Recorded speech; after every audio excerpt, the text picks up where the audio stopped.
Welcome to the channel, everybody. Today we're diving deep into the lives of three of the most notorious criminals in history: Pablo Escobar, Al Capone, and El Chapo. These guys were the real deal, running empires built on violence, corruption, and unimaginable wealth. We're talking about guys who operated on a whole other level, man.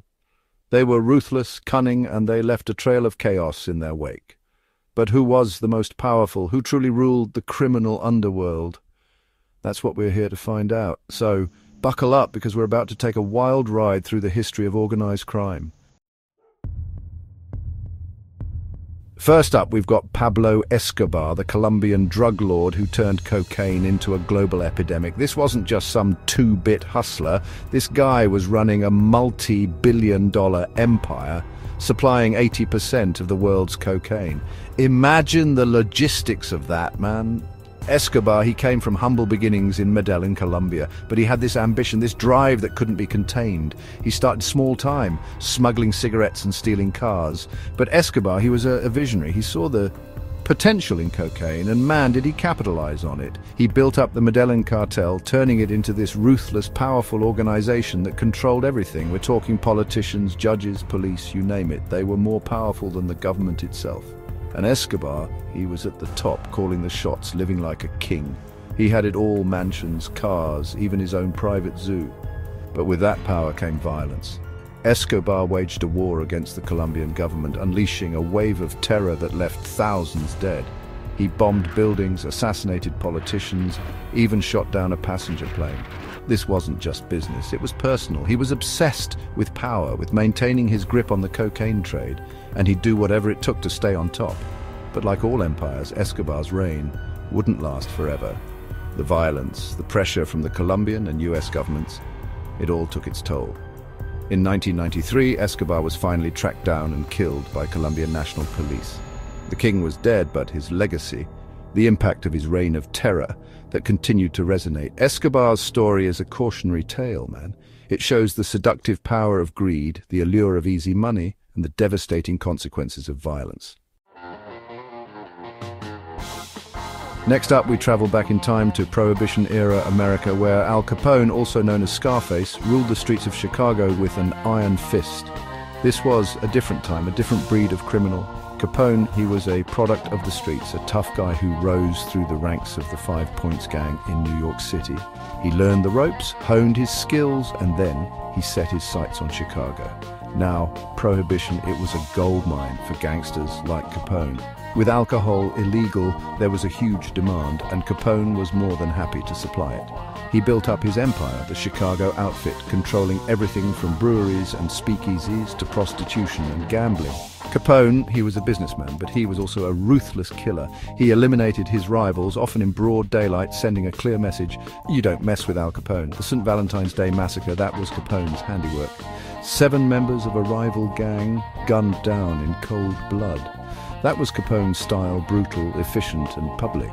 He wanted everyone to know who was in charge, and for a while it seemed like no one could touch him. He had the cops on his payroll, the politicians in his pocket, but Capone, he made one crucial mistake. He got cocky.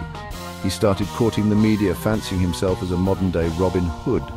He even held court in a luxurious hotel suite surrounded by reporters and photographers. That's what brought him down. The feds, they couldn't get him on murder or racketeering, but tax evasion that they could prove.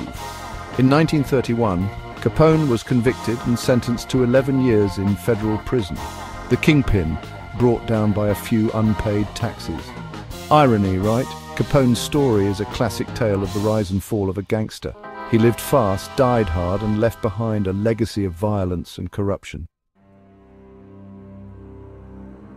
Finally, we come to the modern era, to Joaquin El Chapo Guzman, the notorious leader of the Sinaloa cartel. This guy, he was like something out of a movie. He was a master of logistics, a ghost who evaded capture for years. El Chapo, he grew up in poverty in rural Mexico. He was drawn into the drug trade at a young age, working his way up through the ranks. He was ambitious, ruthless, and he had a knack for building smuggling tunnels. And let me tell you, these weren't your average tunnels. We're talking sophisticated underground networks equipped with ventilation systems, lighting, even rail tracks. El Chapo, he was a master of moving product, smuggling tons of cocaine, heroin, and methamphetamine into the United States.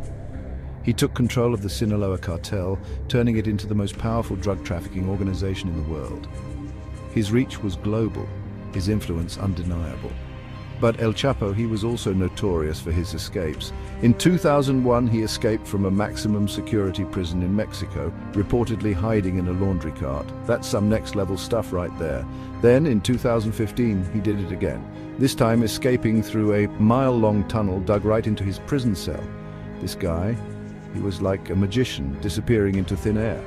But El Chapo's luck finally ran out in 2016 when he was captured by Mexican authorities. He was extradited to the United States, where he was convicted on multiple charges, including drug trafficking, money laundering, and conspiracy to commit murder. He's currently serving a life sentence in a supermax prison in Colorado. No more tunnels for El Chapo. His story is a testament to the enduring power of the drug trade, the corruption that fuels it, and the human cost of this illicit industry.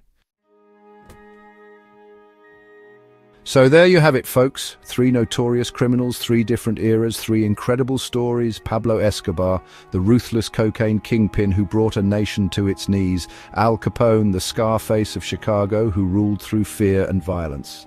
And El Chapo, the escape artist and drug lord who built a global empire. Who was the most powerful? Honestly, it's a tough call. They were all forces of nature, shaping the criminal underworld in their own unique ways. Each of them held immense power, amassed incredible wealth, and left behind a legacy of violence and destruction. But one thing's for sure, their stories continue to fascinate, to shock, and to remind us of the dark side of human nature. So, who do you think ruled the criminal world? Let us know in the comments below. Don't forget to like, share, and subscribe for more intriguing content. Thanks for watching.